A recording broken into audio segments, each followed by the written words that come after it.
स्वागत है आपका यस न्यूज़ कर्नाटक एक्सप्रेस में। मैं आपके साथ सुफियान हूं। आइए आज की खबर पर नजर डालते हैं। ನಾಳೆಗೆ ಮುಂಜಾನೆ 10:30 ಗಂಟೆಗೆ ಸಿದ್ದೇಶ್ವರ ಗುಡಿಲಿಂದ ನಮ್ಮ ಅಮಿತ್ ಶಾ ಅವರು ನಮ್ಮ ಬಾಬಾ ಸಾಹೇಬ್ ಅಂಬೇಡ್ಕರ್ ಅವಮಾನ ಮಾಡಿದ ಸಲುವಾಗಿ ನಾವು ರ್ಯಾಲಿ ಹಮ್ಮಿಕೊಂಡಿದ್ದೀವಿ. ಎಲ್ಲರೂ ತಮ್ಮ ಬಿಜಾಪುರ ಜಿಲ್ಲೆಯವರು ಎಲ್ಲರೂ ಬರಬೇಕಂತ ವಿನಂತಿ ಮಾಡ್ಲಿಕ್ಕೆ. ಸರ್, ಇದು ಕಾಂಗ್ರೆಸ್ ಪಕ್ಷದಿಂದ ಮಾಡ್ತಾ ಇದ್ದು ಅಥವಾ ಇಲ್ಲ, ಐಂದ ಒಕ್ಕಟ್ಲಿಂದ ಮಾಡ್ಲಿಕ್ಕತ್ತೀವಿ. ಕಾಂಗ್ರೆಸ್ ಪಕ್ಷನೂ ಬರ್ತೈತಿ, ಎಲ್ಲ ಪಕ್ಷ ಎಲ್ಲ ಸಂಘಟನಾ ಅವರು ಐಂದ ಸಂಘಟನಾ ಅವರು ಎಲ್ಲರೂ ಕೂಡಿ DSS ಸಂಘಟನೆ ಎಲ್ಲರೂ ಕೂಡಿ ಮಾಡ್ಲಿಕ್ಕತ್ತೀವಿ. ಸರ್, ಎಲ್ಲಿಂದ ಪ್ರಾರಂಭ ಆಗ್ತದೆ? ಇದು ಸಿದ್ದೇಶ್ವರ ಗುಡಿಲಿಂದ ಅಂಬೇಡ್ಕರ್ ಸರ್ಕಲ್ ತನಕ ಬರ್ತೈತಿ. ಎಲ್ಲರಿಗೂ ವಿನಂತಿ ಮಾಡ್ತೀವಿ, ಎಲ್ಲರೂ ನಾಳೆಗೆ 10:30 ಬರ್ರಿ ಸಿದ್ದೇಶ್ವರ. ಸರ್, ಅಂದಾಜು ಎಷ್ಟು ಜನ ಸೇರ್ಬೋದು? ಎಲ್ಲಾರ್ಗ ಹೇಳಿಕತ್ತೀವಿ, ಒಂದು 20,000 ತನಕ ಜನ ಸೇರ್ತಾವೆ. ಸರ್, ಇದು ಬರೀ ಪ್ರತಿಭಟನೆ ಆಗ್ತೋ ಅಥವಾ ಏನು ಧರಣಿ ಸತ್ಯಾಗ್ರಹ? ಇದು ಮುಂದೆ ಧರಣಿನೂ ಮಾಡಬಹುದು. ಅದಕ್ಕೆ ಮುಂದೆ ನಮ್ಮ ಎಲ್ಲ ಲೀಡರ್ಸ್ ಕೂಡಿ ನಾವು ಕೂತು ಅದಕ್ಕೆ ಧರಣಿ ಸತ್ಯಾಗ್ರಹ ಮಾಡ್ಬೇಕನ್ಲಿಕ್ಕತ್ತೀನಿ. ಯಾಕಂದ್ರೆ ಈ BJP-ಯವರು ಒಟ್ಟು ಸಂವಿಧಾನ ವಿರೋಧಿ ಅದಾರ. ಈ ನಿನ್ನೆ ಅವರು ಪಾರ್ಲಿಮೆಂಟ್ದೊಳಗೆ ಖುಲ್ಲಾ ಹೇಳ್ತಾರೆ ಅಮಿತ್ ಶಾ ಅವರು, ಇದು ಏನು ಸಂವಿಧಾನ ಮ್ಯಾಗ ಎಷ್ಟು MLA ಆಗ್ತಾರ, ಅವರು MP ಆಗ್ಯಾರ, ಸಂವಿಧಾನ ಮ್ಯಾಗ ಆಗ್ಯಾರ. ಸಂವಿಧಾನ ಇರ್ಲಿಕ್ಕಂದ್ರೆ ಏನು ಆಗ್ತಿದ್ದಿಲ್ಲ ಅವರು. ಸರ್, BJP ಅವರು ಹೇಳ್ತಾರೆ ನಾವು ಸಂವಿಧಾನ ಪ್ರೇಮಿ, BJP ನಾವು ಅದೀವಿ, ಸಂವಿಧಾನ ವಿರೋಧಿ ಅವರು ಕಾಂಗ್ರೆಸ್ ಅವರು ಹೇಳಿ ಅವ್ರು ಆರೋಪ ಮಾಡ್ತಿದ್ದಾರೆ. ಮತ್ತು ಅವ್ರಿದ್ರೆ ಅವ್ರು ಯಾಕೆ ಹೇಳ್ಯಾರ? ಅಮಿತ್ ಶಾ ಅವ್ರು ಹೇಳ್ಯಾರೇನಿಲ್ಲ. ಅವರು 7 ಸರ್ತಿ ದೇವರ ಹೆಸರು ತಗೊಂಡು ದೇವ್ರು ಮತ್ತು ಇದು ಸಂವಿಧಾನ ಮಾಡ್ಯಾರ ಯಾಕೆ? ಮತ್ತು ಅವ್ರು ಹೇಳ್ಯಾರ ಕಾಂಗ್ರೆಸ್ ಅವ್ರು ಹೇಳ್ಯಾರ? ಇವರು BJP ಅವರು ಹೇಳೋದು ಮತ್ತಿಲ್ಲ ಅಂತ ಬೇರೆ ಅವ್ರ ಮ್ಯಾಗ ಹಾಕೋದು. ಇದು ಬಿಡ್ರಿ, ಇವರು BJP ಅವ್ರದ್ದು ಬರೀ ಇವರು ಅಮಿತ್ ಶಾ ಆಗಲಿ BJP ಆಗಲಿ ಒಬ್ಬವರೇ ಸಂವಿಧಾನ ಚೇಂಜ್ ಮಾಡ್ತೀನಂತ ಮನ್ಯಾಗ ಮಕ್ಕೊಂಡಾನ. ಸರ್, ನಿನ್ನೆ ರಾಹುಲ್ ಗಾಂಧಿ ಮೇಲೆ ಅವರು ಆರೋಪ ಮಾಡ್ತಿದ್ದಾರೆ, ಒಬ್ಬ ಸಂಸದ ಮೇಲೆ ಅವ್ರು ಹಲ್ಲೆ ಮಾಡಿದ್ದಾರೆ. ಹಂಗೆ ಮಾಡಂಗಿಲ್ಲ, ಅವರು ಏನು ಎಲ್ಲ ಸುಳ್ಳದ. ಅವರು ಒಂದು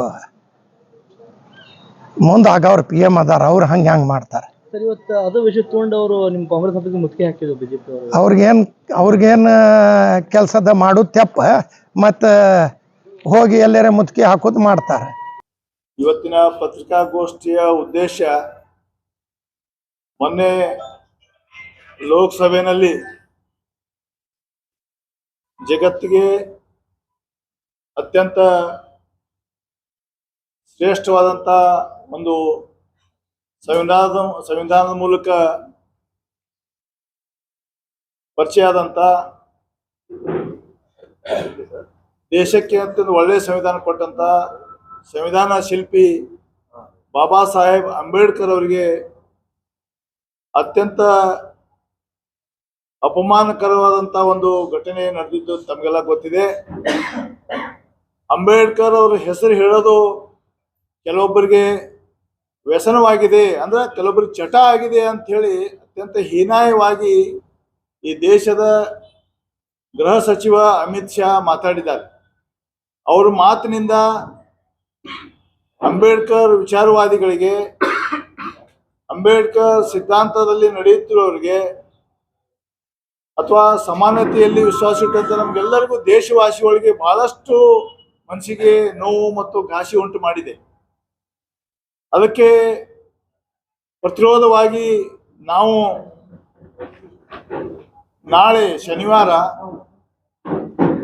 ದೊಡ್ಡ ಮಟ್ಟದಲ್ಲಿ ಎಲ್ಲ ಪ್ರಗತಿಪರ ವಿಚಾರಧಾರೆ ಇದ್ದಂಥವರು, ಅಂಬೇಡ್ಕರ್ ಸಿದ್ಧಾಂತವಾದಿಗಳು, ಎಲ್ಲ ಮಹಿಳಾ ಸಂಘಟನೆಗಳು, ಯುವ ಸಂಘಟನೆಗಳು, ವ್ಯಾಪಾರಸ್ಥ ಸಂಘಟನೆಗಳು ಎಲ್ಲರೂ ಸೇರಿ ಇದಕ್ಕೆ ನಾವು ದೊಡ್ಡ ಮಟ್ಟದಲ್ಲಿ ಪ್ರತಿಭಟನೆಯನ್ನು ಹಮ್ಮಿಕೊಂಡಿದ್ದೇವೆ. ನಾಳೆ ಬೆಳಿಗ್ಗೆ ಅದು ಸಿದ್ದೇಶ್ವರ ದೇವಸ್ಥಾನದಿಂದ ಪ್ರಾರಂಭವಾಗಿ ಅಂಬೇಡ್ಕರ್ ಸರ್ಕಲ್ವರೆಗೆ ಬಂದು ಅಲ್ಲಿ ಸಭೆಯಾಗಿ ಮಾರ್ಪಾಡಾಗ್ತದೆ. ಅದ ನಂತರ ನಾವು ಧರಣಿಯನ್ನ ಮುಂದುವರಿಸ್ತೇವೆ. ಎಲ್ಲಿವರೆಗೆಪ್ಪ ಅಂತಂದ್ರೆ ಅಮಿತ್ ಶಾ ಈ ದೇಶದ ಜನರ ಕ್ಷಮೆ ಕೇಳಬೇಕು ಮತ್ತು ಮೋದಿ ಅವರು ಅವರ ರಾಜೀನಾಮೆಯನ್ನು ತೆಗೆದುಕೊಳ್ಳುವವರೆಗೆ ನಮ್ಮ ಧರಣಿ ಮುಂದುವರಿತದೆ. ಅದರ ನಂತರ ಎಲ್ಲ ಹಿರಿಯರೊಂದಿಗೆ, ಸಂಘಟನೆಗಳ ಮುಖಂಡರೊಂದಿಗೆ ಚರ್ಚೆ ಮಾಡಿ ಮುಂದಿನ ಹೋರಾಟ ಇನ್ನೂ ತೀವ್ರಗೊಳ್ಳುವ ನಿಟ್ಟಿನಲ್ಲಿ ನಾವೆಲ್ಲ ವಿಚಾರ ಮಾಡಿ ಹಂತ ಹಂತವಾಗಿ ಅವರು ರಾಜೀನಾಮೆ ಪಡೆಯುವವರೆಗೆ ನಾವು ಬಿಡೋದಿಲ್ಲ ಇದನ್ನ.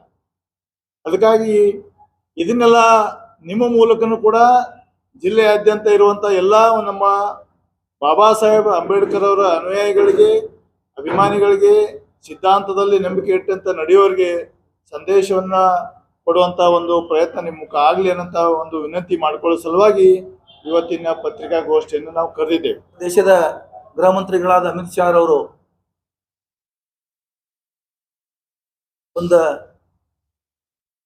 ಈ ದೇಶವೇ ಅದನ್ನು ಖಂಡಿಸುವಂತ ಒಂದು ಮಾತುಗಳನ್ನು ಹೇಳಿದರು. 7 ಸಲ ಹೇಳಿದಾರೆ ಅವರು, 7 ಸಲ. ನಾನು ಇವತ್ತು ಅವ್ರು ಏನ್ ಹೇಳ್ತಿದ್ದಾರ ಹೇಳಿಲ್ಲ ಅಂತ ಹೇಳ್ತಾರೆ. ಅಂಬೇಡ್ಕರ್ ಅಂಬೇಡ್ಕರ್ ಅಂಬೇಡ್ಕರ್ ಅಂಬೇಡ್ಕರ್ ಅಂಬೇಡ್ಕರ್ ಅನ್ನೋ ಬದಲಿ ನೀವು ದೇವರ ಹೆಸರು ತಗೊಂಡಿದ್ರೆ ನೀವು 7 ಜನ್ಮ ಸ್ವರ್ಗಕ್ಕೆ ಹೋಗ್ತಿದ್ರಿ ಅಂತ ಹೇಳ್ತಾರೆ. ಮತ್ತೆ ನೀವು 100 ಸಲ ಮೋದಿ ಮೋದಿ ಮೋದಿ, ಬೆಳಗಿನ ಸಂಜೆ ತನ ಮೋದಿ ಮೋದಿ ಮೋದಿ, ಮತ್ತೆ ನೀವು ಎಲ್ಲಿ ಯಾವ ಸ್ವರ್ಗಕ್ಕೆ ಹೋಗ್ತೀರಿ, ನರಕಕ್ಕೆ ಹೋಗ್ತೀರಿ?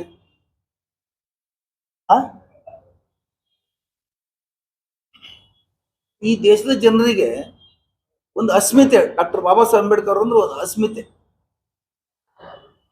ಅದನ್ನ ನೀವು ಸಹಿಸ್ಕೊಳಕ್ ಆಗ್ತಾ ಇಲ್ಲ. ನೀವು ಮೊದಲನೇ ಸಲ ಸರ್ಕಾರ ಮಾಡುವಾಗ 2014ರಲ್ಲಿ ಭಗವದ್ಗೀತೆಗೆ ನಮಸ್ಕಾರ, ಇದು ಸಂವಿಧಾನಕ್ಕೆ ನಮಸ್ಕಾರ ಮಾಡಿ ಹೋಗ್ತೀರಿ, ಪಾರ್ಲಿಮೆಂಟ್ಗೆ ಹಣೆ ಮುಟ್ಟಿ ನಮಸ್ಕಾರ ಮಾಡಿ ಹೋಗ್ತೀರಿ, ಒಳಗಡೆ ಹೋಗಿ ಎಲ್ಲ ಅದನ್ನು ತಿರುಚು ಕೆಲಸಗಳು ಮಾಡ್ತೀರಿ. ಒಂದಾದ್ರೂ ನೀವು ಸಂವಿಧಾನಕ್ಕೆ ಗೌರವ ಕೊಟ್ಟು, ಡಾಕ್ಟರ್ ಬಾಬಾ ಸಾಹೇಬ್ ಅಂಬೇಡ್ಕರ್ ಅವರಿಗೆ ಗೌರವ ಕೊಟ್ಟು ಯಾವ್ದಾದ್ರು ಒಳ್ಳೆ ಕೆಲಸಗಳು ಮಾಡಿದ್ದೀರಾ? ಇವತ್ತಿನವರೆಗೆ ಮಾಡಿಲ್ಲ. ಏನಾಗಿದೆ ಅಂದ್ರೆ, ನೀವು ಇವತ್ತಿನ ತನ ಡಾಕ್ಟರ್ ಬಾಬಾ ಸಾಹೇಬ್ ಅಂಬೇಡ್ಕರ್ ಅವರು ಇಡೀ ಜಗತ್ತಿನಲ್ಲಿ ಒಂದು ಶ್ರೇಷ್ಠವಾದ ಸಂವಿಧಾನ ಕೊಟ್ಟಿದ್ರೆ ಅದನ್ನ ನಿಮಗೆ ಸಹಿಸಲಿಕ್ಕೆ ಆಗ್ತಾ ಇಲ್ಲ. ನೀವು ಬಾಬಾ ಸಾಹೇಬರನ್ನ ದಲಿತರನ್ನಾಗೆ ನೋಡ್ತಾ ಇದ್ದೀರಿ ಇವತ್ತಿನವರೆಗೆ, ಈ ದೇಶದ ಅಸ್ಮಿತೆ ಅಂತ ನೋಡ್ತಾ ಇಲ್ಲ. ಇದನ್ನು ನಾವು ಖಂಡಿಸ್ತೀವಿ ಈ ಸಂದರ್ಭದಲ್ಲಿ. ನಿಮಗೆ ಒಳಗಿಂದ ಹೊರಗೆ ಬಂದದ. ಈಗಾಗಲೇ ನಮ್ಮ ಮುಖ್ಯಮಂತ್ರಿಗಳು ಇದನ್ನು ಪ್ರತಿಭಟಿಸಿ ಗೃಹ ಮಂತ್ರಿಗಳ ಪತ್ರ ಬರೆದಾರ, ಓಪನ್ ಆಗಿ ನೇರವಾಗಿ. ನಿಮ್ಮ ಒಳಗಿನ ಸತ್ಯ ಹೊರಗೆ ಬಂದಿದೆ. ಇವತ್ತಿನವರೆಗೆ ನೀವೇನು ಅದಿಮುಟ್ಟಿದ್ರಿ 10 ವರ್ಷಗಟ್ಲೆ, ಅದು ಸತ್ಯ ಹೊರಗೆ ಬಂದು ಪಾರ್ಲಿಮೆಂಟದಲ್ಲಿ ವಾಚಿಸಿದ್ರಿ ನೀವು. ಅದನ್ನು ಖಂಡಿಸಲಿಕ್ಕೆ ನಾವು ನಾಳೆ ಎಲ್ಲ ಸಂಘಟನೆಗಳ ವತಿಯಿಂದ ಒಂದು ಬೃಹತ್ ಪ್ರತಿಭಟನೆಯನ್ನ ನಾವು ಹಮ್ಮಿಕೊಂಡಿದ್ದೀವಿ. ಈಗ ಅದ್ರ ಜೊತೆನೆ ಇನ್ನೊಂದು ನಿಮಗೆ ಹೇಳೋದಂದ್ರ, ನಿನ್ನಿನ ದಿವಸ ಪಾರ್ಲಿಮೆಂಟ್ ಭವನದ ಎದುರುಗಡೆ ಬಾಬಾ ಸಾಹೇಬ್ ಅಂಬೇಡ್ಕರ್ ಅವರ ಫೋಟೋ ಹಿಡ್ಕೊಂಡು ಪ್ರತಿಭಟನೆ ಮಾಡ್ತಿರುವಂತ ನಮ್ಮ ವಿರೋಧ ಪಕ್ಷದ ನಾಯಕರು ಮತ್ತು ಎಲ್ಲಾ ಸಂಸದರು ಪ್ರತಿಭಟನೆ ಮಾಡುವಾಗ ನೀವು ಅವ್ರಿಗೆ ಎದುರುವಾಗಿ ಅವ್ರಿಗೆ ವಿರುದ್ಧ ಮಾಡ್ಲಿಕ್ಕೆ ನೀವು ಓಪನ್ ಆಗಿ ಎದುರುಗಡೆ ಬರ್ತೀರಂದ್ರೆ ಎಂತ ನಾಚಿಕೆ ಹಿಡಿತಾನ. ಮತ್ತು ನೀವು ಅಮಿತ್ ಶಾ ಅವರ ಈ ಹೇಳಿಕೆಯನ್ನ, ಇದೇನು ವಿಷಯ ಇವತ್ತು ಚರ್ಚೆ ಆಗ್ತದೆ, ಅದನ್ನ ಬೇರೆ ಕಡೆ ತಿರುಗಿಸಲಿಕ್ಕೆ, ಅದನ್ನ ಡೈವರ್ಟ್ ಮಾಡ್ಲಿಕ್ಕೆ ನೀವು ಎಂಥದ್ದು ನೀಚ ಕೆಲಸಕ್ಕೆ ಇಳಿದಿದ್ದೀರಿ. ಈ ದೇಶವೇ ತಲೆ ತಗ್ಗಿಸಂತ ಕೆಲಸ ಮಾಡಿದಿರಿ. ಪಾರ್ಲಿಮೆಂಟ್ ಭವನದಲ್ಲಿ ಜಗಳ ಮಾಡ್ತೀರಿ, ಗುಂಡಾಗಿರಿ ಮಾಡ್ತೀರಿ ನೀವು. ಇವತ್ತ ಒಬ್ಬ MP ಹೇಳ್ತಾನೆ, ನನಗ ರಾಹುಲ್ ಗಾಂಧಿ ಅವರಿಂದ ಗಾಯ ಆಯ್ತು. ಹ್ಯಾಂಗಾಯ್ತದ ಕೇಳಿದ್ರ, ರಾಹುಲ್ ಗಾಂಧಿ ಯಾರಿಗೋ MP ನುಗ್ಸಿರ್ತ, ಅವ ಬಂದು ಇವ್ರ ಮೇಲೆ ಬಿದ್ದಂತ ಗಾಯ ಆಯ್ತು. ಎಂತ ಬಾಲಿಸಿ ಹೇಳಿಕೆಗಳು, ಎಂತ ಬಾಲಿಸಿ ವಿಷಯ ತಗೊಂಡೋಗಿ ಅವ್ರ ಮೇಲೆ ಕೇಸ್ ಹಾಕಲು ಪ್ರಯತ್ನ ಮಾಡ್ತೀರಿ. ಇವತ್ತ ರಾಹುಲ್ ಗಾಂಧಿ ಅವ್ರು ಯಾವ ತರ ಇಡೀ ದೇಶ ನೋಡ್ತಾ ಇದೆ. ಇವತ್ತ ರಾಹುಲ್ ಗಾಂಧಿ ಅವರೊಂದು ಆಶಾಕಿರಣ ಈ ದೇಶಕ್ಕ. ಅಂತವ್ರು ಪಾರ್ಲಿಮೆಂಟ್ ಗೇಟ್ ನಲ್ಲಿ ದಾಂಧಲೆ ಮಾಡ್ಲಿಕ್ಕೆ ಸಾಧ್ಯ ಇದೆಯಾ?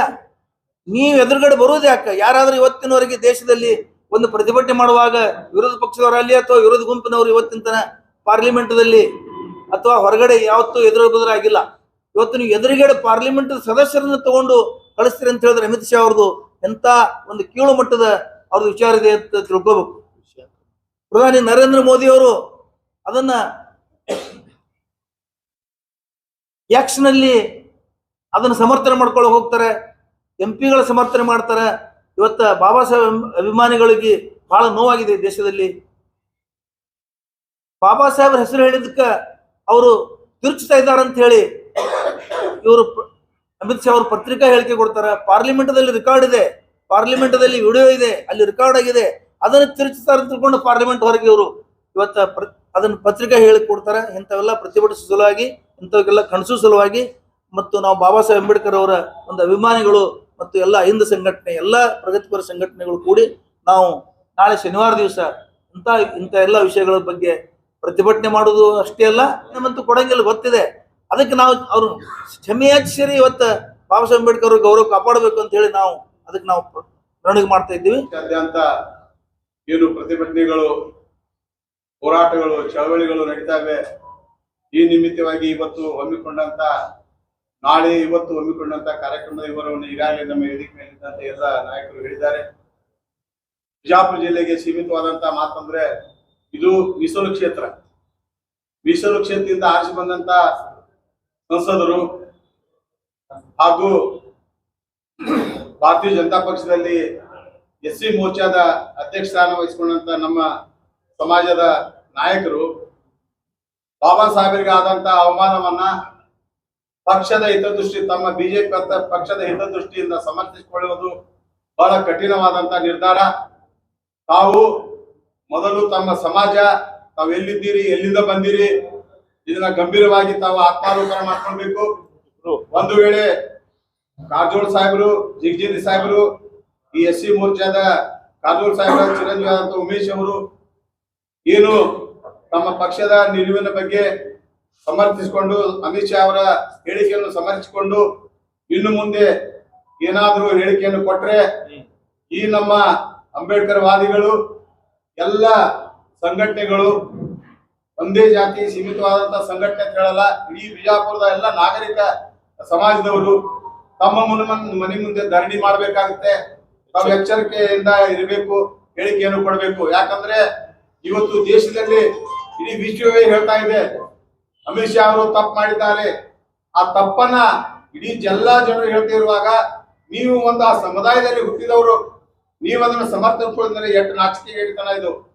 ಅದಕ್ಕೆ ದಯವಿಟ್ಟು ತಾವು ಸುಧಾರಿಸಿಕೊಂಡು ಈ ಸಮರ್ಥನೆ ಕೊಡೋದನ್ನು ಹಿಂದಕ್ಕೆ ಪಡೆದು ಮತ್ತೆ ಏನಾದರೂ ನೀವು ಸಮರ್ಥಿಸಿಕೊಂಡು ಹೇಳಿಕೆಯನ್ನು ಕೊಟ್ರೆ ನಿಮ್ಮ ಮನೆ ಮುಂದೆ ಧರಣಿ ಮಾಡಿ ನಿಮ್ಮ ಏನು ಸಂಸದರು ಇದ್ದೀರಿ ಇಬ್ರು ಆ ಒಂದು ಸಂಸದ ಸ್ಥಾನವನ್ನು ತ್ಯಜಿಸಬೇಕಾಗುವವರೆಗೆ ನಾವು ಬಿಡಲ್ಲ ಅಂತ ಹೇಳಿ ಎಚ್ಚರಿಕೆಯನ್ನು ಕೊಡ್ತಾ ಇದ್ದೀವಿ. ಕರೆಯಲು ಪ್ರಮುಖ ಕಾರಣ ಏನಪ್ಪಾ ಅಂದ್ರ ಇತ್ತೀಚಿನ ಒಂದು 3-4 ದಿನಗಳ ಹಿಂದೆ ಸಂಸತ್ತಿನಲ್ಲಿ ಮಾನ್ಯ ಗೃಹ ಮಂತ್ರಿಗಳಾದಂತ ಅಮಿತ್ ಶಾ ಅವರು ಡಾಕ್ಟರ್ BR ಅಂಬೇಡ್ಕರ್ ಒಬ್ಬರು ಸಂವಿಧಾನ ಶಿಲ್ಪಿ, ಅವರು ಕೇವಲ ನಮ್ಮ ಭಾರತಕ್ಕೆ ಮಾತ್ರ ಸೀಮಿತ ಅಲ್ಲ, ನಾವು ಭಾರತ ರತ್ನ ಅಂತೇಳಿ ಕರೆದ್ರೆ ಅದು ಕೇವಲ ಇನ್ನೂ ಸಣ್ಣದಾಗತ್ತ. ಅವ್ರ ನಾವು ವಿಶ್ವರತ್ನ ಅಂತೇಳಿ ನಾವು ಎಲ್ಲರೂ ವಿಶ್ವನೇ ನಾವು ಸ್ವೀಕಾರ ಮಾಡಿದ್ವಿ. ನಮ್ಮ ಭಾರತೀಯ ನಾಗರಿಕರು ಯಾರೂ ಇಂಥ ಅಮಿತ್ ಶಾ ಅವರ ಹೇಳಿಕೆಯನ್ನ ಸ್ವೀಕಾರ ಮಾಡುವಂತ ಒಂದು ಹೇಳಿಕೆ ಅಲ್ಲ. ಇದನ್ನ ನಾವು ಎಲ್ಲರೂ ಪ್ರತಿಯೊಬ್ಬ ನಾಗರಿಕರು ಈ ಪ್ರಜಾಪ್ರಭುತ್ವದಲ್ಲಿ ವಾಸಿಸ್ತಾ ಇದ್ದಾನೆ ಅಂತಂದ್ರೆ ಅದರ ಕೊಡುಗೆ ಡಾಕ್ಟರ್ ಬಾಬಾ ಸಾಹೇಬ್ ಅಂಬೇಡ್ಕರ್ ಸಾಹೇಬರ ಒಂದು ಆಶೀರ್ವಾದ ಅಂತ ನಾವು ಹೇಳ್ಬೋದು. ನಾವು ಎಲ್ಲರೂ ಅವರ ಹೆಜ್ಜೆಯಲ್ಲಿ, ಅವರ ಮಾರ್ಗದರ್ಶನದಲ್ಲಿ ಇವತ್ತು ಪ್ರತಿಯೊಂದು ಸಂಘ ಸಂಸ್ಥೆಗಳಿರ್ಬೋದು, ಸರ್ಕಾರ ನಡೀತಾ ಇರೋದೇ ಅವರ ಮಾರ್ಗದರ್ಶನದಲ್ಲಿ, ಕಾನೂನಿನ ಚೌಕಟ್ಟಿನಲ್ಲಿ. ಅಂತ ಕಾನೂನಿನ ಚೌಕಟ್ಟಿನಲ್ಲಿ, ಸಂವಿಧಾನದ ಅಡಿಯಲ್ಲಿ ತಾವು ಏನಪ್ಪಾ ಅಂದ್ರೆ ಜವಾಬ್ದಾರಿಯುತ ಒಂದು ನಮ್ಮ ಭಾರತದ ಒಂದು ಹೋಮ್ ಮಿನಿಸ್ಟರ್ ಆಗಿ ಇಂಥ ಹೇಳಿಕೆಗಳನ್ನ ಕೊಟ್ರ ಇದನ್ನ ಯಾರು ನಾವು ಸ್ವೀಕಾರ ಮಾಡಂಗಿಲ್ಲ. ಇದರ ವಿರುದ್ಧ ಏನಪ್ಪಾ ಅಂದ್ರ ಎಲ್ಲಾ ಪ್ರಗತಿಪರ ಸಂಘಟನೆಗಳು, ಆ ಸಂಘಟನೆ ಈ ಸಂಘಟನೆ ಅಲ್ಲ, ಎಲ್ಲ ಇಂದ ಇರಬಹುದು, ಏನಪ್ಪಾ ದಲಿತ ಸಂಘರ್ಷ ಸಮಿತಿ ಇರಬಹುದು, ರೈತ ಸಂಘಟನೆಗಳು ಇರಬಹುದು, ಮಹಿಳಾ ಸಂಘಟನೆ ಇರಬಹುದು, ವಿದ್ಯಾರ್ಥಿ ಘಟಕಗಳಿರ್ಬೋದು, ಎಲ್ಲಾ ಸಂಘಟನೆಗಳ ಒಮ್ಮತದಿಂದ ನಾವೆಲ್ಲರೂ ಈ ಗೃಹ ಮಂತ್ರಿಗಳ ವಿರುದ್ಧ ಏನಪ್ಪಾ ಅಂದ್ರ ಧ್ವನಿಯನ್ನ ಎತ್ತಾ ಇದೀವಿ. ನಾಳೆ ಏನಪ್ಪಾ ಅಂದ್ರೆ ಸಿದ್ದೇಶ್ವರ ದೇವಸ್ಥಾನದಿಂದ ಮಾನ್ಯ ಜಿಲ್ಲಾಧಿಕಾರಿಗಳ ಕಚೇರಿವರೆಗೂ ಏನಪ್ಪಾ ಅಂದ್ರ ಬೃಹತ್ ಪ್ರತಿಭಟನೆ ಮೂಲಕ ನಾವೆಲ್ಲರೂ ಪಾದಯಾತ್ರೆ ಮಾಡ್ತಾ ಇದೀವಿ. ಅದಕ್ಕೆ ಮಾಧ್ಯಮ ಮಿತ್ರರು ತಾವೆಲ್ಲರೂ ಏನಪ್ಪಾ ಅಂದ್ರ ಈ ಹೇಳಿಕೆಯನ್ನ ಖಂಡಿಸ್ತಾ ತಾವು ಇದನ್ನ ವಿಶ್ವಾದ್ಯಂತ ಸುದ್ದಿ ಆಗ್ಬೇಕು. ಕೇವಲ ಇದು ನಮ್ಮ ಭಾರತದಲ್ಲ, ಒಬ್ಬ ಇಂಥ ಜವಾಬ್ದಾರಿಯುತ ಹೋಮ್ ಮಿನಿಸ್ಟರ್ ಈ ತರ ಒಬ್ಬರು ಸಂವಿಧಾನಕ್ಕೆ ಒಂದು ಶಕ್ತಿಯನ್ನ ಕೊಟ್ಟಂತ ಒಬ್ಬರು ಮಹಾನ್ ನಾಯಕರ ವಿರುದ್ಧ ಹೇಳಿಕೆ ಕೊಡ್ತಾರೆ ಅಂದ್ರೆ ಅದನ್ನ ವಿಶ್ವ ಮಟ್ಟದಲ್ಲಿ. ಯಾವುದೇ ಹೊಸ ಸುದ್ದಿಯನ್ನ ನೋಡಲು ನಮ್ಮ ಎಸ್ ನ್ಯೂಸ್ ಕರ್ನಾಟಕ ಎಕ್ಸ್ಪ್ರೆಸ್ ನ ನೋಡ್ತಾ ಇರಿ. ಹಾಗೆ ನಮ್ಮ ಚಾನೆಲ್ ನ ಸಬ್ಸ್ಕ್ರೈಬ್ ಮಾಡಿ, ಬಾಜು ಇರುವ ಬೆಲ್ ಐಕಾನ್ ಅನ್ನ ಕ್ಲಿಕ್ ಮಾಡಿ. ಹಾಗೆ ನಮ್ಮ ಚಾನೆಲ್ ನ ಲೈಕ್ ಮಾಡಿ, ಶೇರ್ ಮಾಡಿ. ನಮ್ಮ ನಡೆ ಸತ್ಯದ ಕಡೆ.